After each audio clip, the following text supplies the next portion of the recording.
Welcome back to the Tony Valenti Show. This is Tony Valenti. And Timmy G. Michael Jackson. We talk about Michael Jackson, Yeah. the smooth criminal.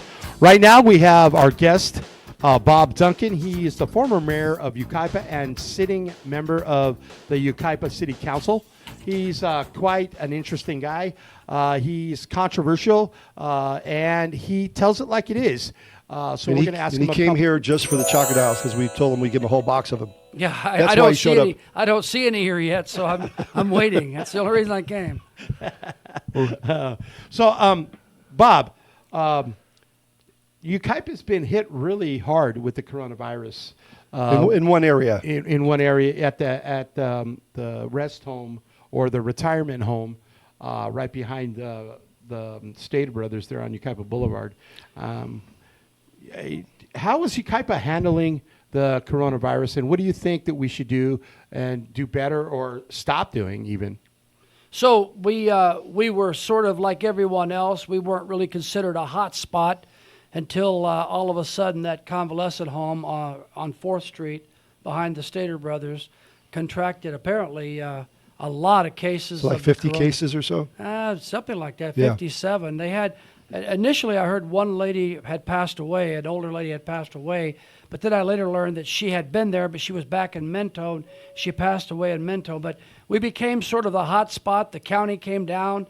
Everyone lined up in front of City Hall, and they had a news conference, and I didn't attend that. I deliberately didn't attend that because I didn't really want to bring any more attention to it than necessary. I was never really sure why we did that, but I guess it was a pretty severe situation with that convalescent home. Yeah, my mother was in that convalescent home. She was alive, yeah. When she was alive, she actually passed away a few years ago. So it was a nice. I thought it was a nice facility. I wouldn't have put my mother in there if I didn't think it was a nice facility. So another thing is all the businesses are shut down. I mean, it's really hurting the economy in Yucaipa, and I know you have some really strong opinions about that. And I would like to, tell the people what you think. I have a question. What percentages of the businesses are shut down Well, overall? the restaurants are only allowed to deliver food or come in and get food picked up, takeout only. They're not allowed to have anybody in the actual restaurant seated because apparently the 6-foot rule applies and you can't, social distancing. But the bars and the microbreweries, they've been hit the worst.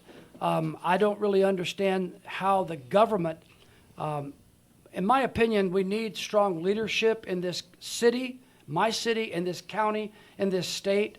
I don't really understand how the Director of Public Health can come out and issue a mandate that says that a private business who leases the space on their own dime, and inside that space, that's their space, and can say that you cannot make a living in that space, you have to shut down. I sent a letter to the Director of Public Health. I told her that she was not a king or a queen, that this was still a constitutional republic, and that she didn't have any right to do that. While she still collects her $200,000 salary, she's insisting that the local businesses who saved up their money, took a chance, opened up a business, was running a business, was making a living, all of a sudden you've got to shut it down. I think that's completely unconstitutional. I think that the city of Yucaipa, I think that the county, I think that the state have violated the First Amendment rights of everyone in this state. And I understand that there's 3 churches in Riverside County that are suing the Board of Supervisors and the Riverside Board of Supervisors and the governor for violation of their constitutional rights. And I hope that a lot more lawsuits come forth to that end because, I mean, the only way that you could suspend the rights under the Constitution, which is the founding document, is if you declare martial law. No one has declared martial law, not even our president. If he had done that, then he could have suspended the rights of the people that live here. How does it make any sense that you close down a church, tell people they can't congregate? However, you can open the liquor store. That seems like a dichotomy. There's no reason or logic in that formula whatsoever. So if you like specifically, you're talking about a bar or a microbrewery as an example. If you have a sign on the door that says, "Hey, we smoke cigarettes in here," I see there's a sign on the door that says we smoke cigarettes in here. If I don't want cigarette smoke in my lungs, I don't walk in the damn building. And I think personally, my theory is if a bar or microbrewery wants to run its business and it has a sign on the door, you know what you're getting into. We're all adults here. You should have the right to make that choice. The government should not have the right to make that choice for you. You should have the right to make your own mind up. Initially in Yucaipa, when this, it started out really small and then it started getting worse and worse and worse as far as restrictions and limitations. I called the city manager and I said, we need to go ahead and draft a document in our city. We need to take the leadership here, draft a document for our businesses. We could even have the city attorney draft the document which says, if you come in here and you patronize this business, you can come if you choose to, but you have to sign this waiver. Just like if you rode a very dangerous ride at Magic Mountain, you have to sign this disclaimer that says you don't hold the city liable or my business liable if you contract anything, the coronavirus specifically, while you're in my business. You cannot sue me for that. I thought that was an outstanding idea. I talked to an attorney. He said that we should do public service announcements over the radio or through some type of communication where we say, look, we're not going to shut down the city, but you need to practice safe hygiene or safe safe policies. practices. Right. Social distancing, yeah. We wear these masks. You have yours right there. I have mine right here. Right? These are cloth. I got mine in the car. These are cloth, right? And we're breathing through there anyway. I mean, this little piece of cloth is not going to protect somebody. It's not going to make you breathe your own oxygen. Yeah. And nobody else is going to breathe your oxygen. So, but it makes the sheeple or the people. Did you say sheeple? I did. Well, what would I did. happen if you did decide, just as your own city, because your city is different from every other city, it has its own rules and regulations, and you said, okay, somehow the council got together and they got behind you and they said, okay, let's open it up a little, let's allow a microbrewery or bar or whatever, or a dry cleaner, whatever it happens to be. What would happen then with what I call him Gruesome Newsom, Gavin Newsom? What would happen what would the repercussions be if he came down and said, well, that's a state order. You can't disobey that. It depends on how pissed off he got, because the city, the state governs the tax revenue that comes to the county, and then the county governs the tax revenue that comes to the cities. So the cities depend on the county, and they depend on the state for sales tax, for example. If you're charged 7.75% sales tax, the state keeps 6%, the county gets 1%, and then each city gets 0.5%. But if they pinch off the supply of money from Sacramento to the county to the city, the repercussions would be the money. You don't get the money. And that's my rule number one. It's always the money. It's always about the money. It's always about the so bottom line is, if we had taken some leadership on this and just told the governor or told the director of public health, I mean, this is a job that's not elected by the people. This is an appointed position by the bureaucracy in the county. They hired this person. Trudy's her first name. I can't recall her last name, but they hired her. She basically mandated that our businesses had to shut down. We had armed inspectors come into some of our businesses that refused to shut down, and they said, if you don't shut down, we're going to take away your license, and that's extortion. Absolutely. That's just like the organized mafia. crime. That's like, hey, we're going to protect your business. We're not going to let people rob you, but you got to pay us. Well, that's like the mob. And so the population, I was just today, I went to Palm Desert to go to Costco, and people are so scared. The media has convinced people that this virus is so bad and so deadly that when you pass too close to somebody, they jump like they saw a snake. Oh, like they're fleas or something. If you cough, they run. If you want to have a whole aisle to yourself, sneeze in your elbow, and the whole aisle will just you'll clear the building. You'll have the whole aisle to yourself. Well, Gavin Newsom said about 3 weeks ago. He said, "Be prepared. In California, we are going to have 20 million people catch this virus. Like, it's a matter of fact." I don't know where he got this piece of data from, but he said 20 million. And what do we have, 30, 35 million? You're talking half of the people that you know, More than your that. mother, your daughter, your friend, your cousin, they're going to have I this don't, virus. I or don't you. know anybody that has it. I haven't met anybody that has it, and I have a family all across the nation. My nephew lives in Tennessee. I have people in Arizona. I have family all over the place, and it hasn't personally affected my family. I'm not saying it's not real. But I'm it is not- real. it- But we could deal with it in a sane way.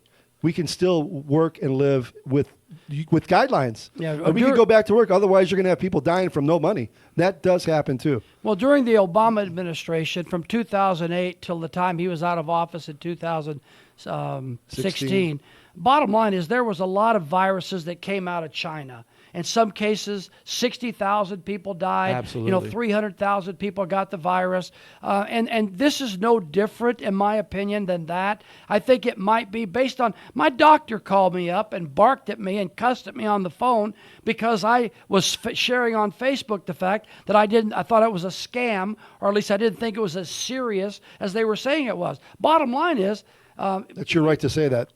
what's that? You have the right to say that. Absolutely. But the bottom line is shutting down the economy and defrauding people of their constitutional rights in this country over a flu that, albeit it might be contagious, but you can't suspend the rights of people in this country unless you declare martial law, and nobody has done that. Well, Bill Maher went on his show and said the only way we're going to defeat Trump in 2020, because if he runs on the economy, he's going to win. We have to tank the economy. I hope, this is what he said, I hope that the economy tanks.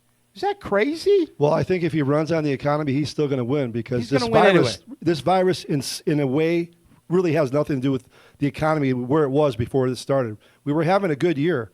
I know a lot of people in business that were actually having one of their best years. And I have a few other businesses myself, and I was having some of the best years I've ever seen in 30 years of being in business. Yeah, so the economy, just like the Obama administration, he suppressed the economy deliberately. Now Trump comes in and just does the intelligent thing, and the economy thrives. When this economy opens up again, it's going to go gangbusters again because everybody's been cooped up so long. They're going to enjoy going to work for a change. Absolutely. They're going to want to go and spend some money. Absolutely, man. The other day, I just wanted to get out of the house. Just to get out of the house, I said, let's take a drive to the nearest city. And there was like a hamburger stand. I said, let's go have a hamburger. And we went and had a hamburger. It was the most boring thing in my entire lifetime. But I got out of the damn house. So people got ants in their pants. Yeah. Cabin fever. There's been protests across the country. People are driving by in their cars In Michigan, in yeah. Michigan, beeping their horns, saying, "We've had enough. This has got to stop." We're Americans. We don't live like this. In fear. Yeah, We don't. The fear will kill you worse than the virus. We don't live like this. We're not set. Americans' hearts and spirits are not set up to stay at home and take it. As the governor of Michigan sits inside her mansion collecting her $400,000 a year salary that never got suspended. She was never put on hold, but she puts the whole state on hold. 10,000 cars show up, beeping their horn, jamming up traffic. But she didn't care, and she said that out loud on national television. I saw This that. is for their own good. And most politicians today think they're smarter than the people that pay their wages. It's called the golden rule. Yeah. Whoever has control of the money makes the rules. But again, I say, Americans are not set up. We're not built that way. We're not built that way. We're not set up that way. Eventually, I don't know when, but we're going to get a pair, and we're going to come out, and we're going to grow a pair, and we're going to come out and say, hey, this is enough.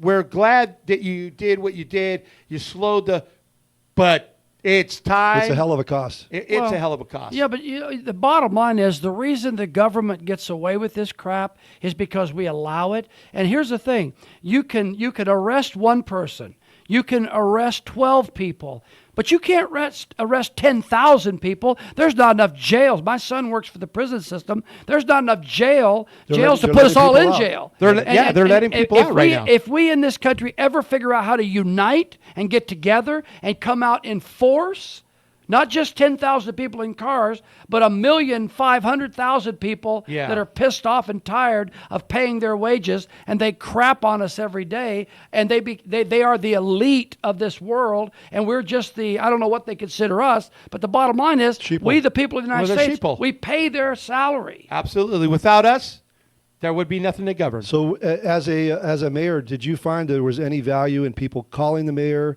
sending you emails when they want to get something done? Does that work, or is that futile? No, it did. In this case, it doesn't work. I mean, the people that work with me on the city council, they're concerned about the good and the welfare of the city, but everyone bowed down to the director of public health in San Bernardino, who bowed down to Gavin Newsom, who bowed down to somebody else. Nancy I guess. Pelosi? Nancy Pelosi. That's her the boss. bottom line is, His boss. nobody has stood up and said, except for a few businesses that I know of in Yucaipa, that refused to close until the health department sent in armed guards to shut them down. Wow. But nobody's going to allow you. And I realize that they believe that they're looking out for our public health, our safety. But we're we're adults. You know, we could take a chance for ourselves. We don't need their help. Every big policy change is under the guise, this is for your own good. That's how they get you to buy into it. This is for your own good. This is for the better good of the society. That's how, and they make it sound plausible. Plausible. It's a real. It's like telling people not to smoke cigarettes. I don't like cigarettes. I hate cigarettes. I don't smoke. But I don't see any reason why you can't smoke a cigarette if you want to. You know the dangers. You know the harm.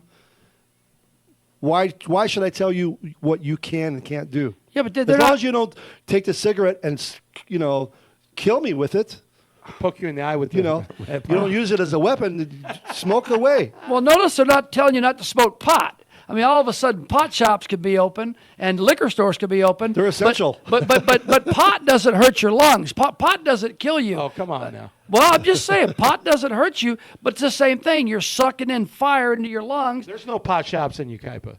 Well, not in Yucaipa, but There's no pot shops in Yucaipa, guys. No, no. but Not that we know of. But the state of California will allow you to grow your own 6 plants in your backyard if you choose to. Oh, really? I didn't know that. Yeah.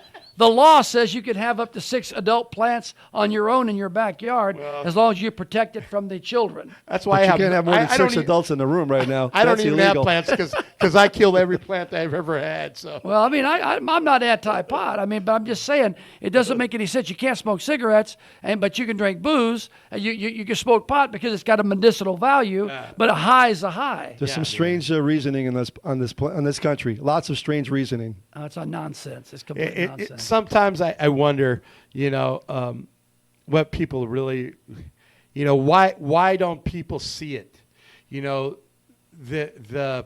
The craziness that the politics is causing. He did this. He said that. It doesn't get us anywhere. And I like Creates Bob. I social voted division. for you when you ran for mayor. Well, thank you. And I liked that you were straightforward. You said what you wanted to say. If you liked it, vote for me. If you don't like it, don't vote for me. That's really, I think that's an American way. That's what it boils down to is you campaign, you decide you want to run for a political office, you campaign, you put out your signs, you go everywhere you can, talk up who you are and what you want to do, and then it's up to the voter to decide if they want you in that position or not. Back when I had all the controversy over my Facebook post, I had more support in Yucaipa. I had a lot of liberal left coming after me, but the citizens of Yucaipa, it was like 85%, 90%, cheered what I said and believed what I said. Yucaipa is a red city. It's not a blue city. It's a Republican city. Mostly Republicans, mostly Right. conservatives live in Yucaipa. Right. And they support conservative views. And everything that I shared on Facebook was a conservative view. Yes.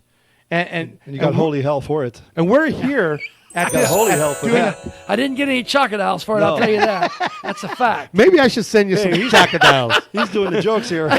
maybe I I think you should. missed your calling. Forget about the city council.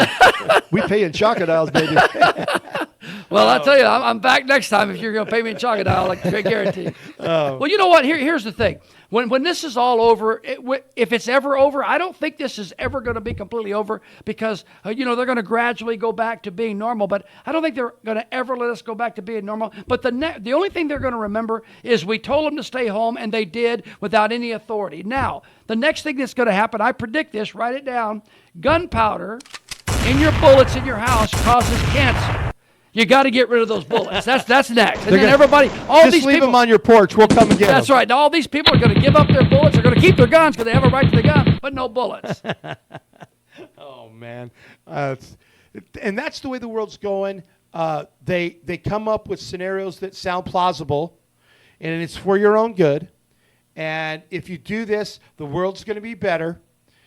And you gotta look past the smoke and mirrors. Well, I think we're going to get something good out of this. Not that there's much to get good out of this, but Right. I think as people start washing their hands and learning about germs, maybe people could, people in America, we have 40 to 60,000 people die every year from flu, from Yeah, from simple the regular flu. So maybe, I'm an optimist. To me, the glass is half full. I got to get some kind of a benefit out of it, and that's how my mind works. So that's not very much of a benefit, but it's something. You're talking about lives. Every year there's lots of lives lost. Hey, we got something positive gain out of this somehow. That's how I think. And there's a lot of conspiracy theories about how the virus got started and where it came from. Well, we know it comes from China, but there's all these. It doesn't matter where it comes from. What matters is what our government instituted during this time of trouble. And real patriots are going to start looking at this, and they're going to, it might take a year or 2 or 3 years to find out the real repercussions of the shutdown. Economically, I think it's going to take a long time before we get back to where we were. And I think that the plan that the president has in place, the 3-stage plan, is a common sense plan. But there's some states that are going to be ahead of us, and they're going to be opened up sooner because they're rural areas. There's some states opening up this week. Yeah, so some states never closed. Yeah, some 5 South of them never Dakota, closed. yeah. What were the Utah was one of them. South Dakota. North Dakota, Nebraska, Iowa. 5. There were 9, and then 4 of them gave in on some level, but 5 of them stayed open. Yeah. And I listened to the governor of South Dakota, Governor Nome, I think is her name, brilliant lady, and she wasn't willing to destroy the economy for a few. Did Alaska stay open? What's that? Did Alaska stay open? No, No. Alaska didn't stay open. Tennessee, they have social distancing rules, but the citizens there, my nephew moved there. The citizens there, They don't care. they carry their gun on their side. They're doing their business, and the cops are going, hey, never mind, just never mind, because You're letting them be. because it's a free state. I mean, it really is, and the people run that state. They're all supposed to be free states. Yeah. Well, if some are they're freer than others. Yeah, red states How seem long- to be more sensible. How long do you think this is going to go on before we're open in California? I listened to our governor today, and he said a couple more weeks, but I don't know. As far as I'm concerned, it's over now. As far as I'm concerned, we should open immediately. I think it's I concur. ridiculous. I think it's ridiculous. We have to get back to it. I think it's one of the biggest scams ever played on the American people. I think it might be a contagious flu, but I don't believe it's as deadly as they've scared us into believing. And 20 million people didn't get it. Sorry, Gavin Newsom. I don't know why you said that. Yeah, man. So, well, that's been our hour here on KCAA radio.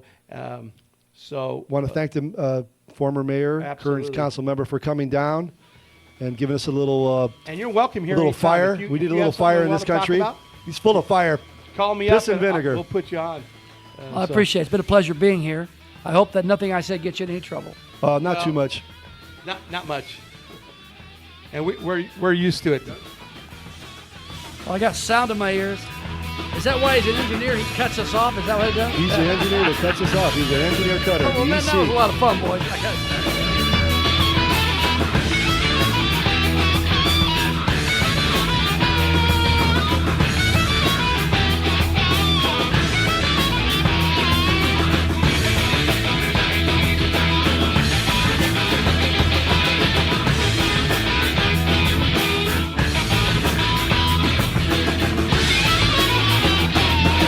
See you next time on the Tony Valente Show, the show that's in your face.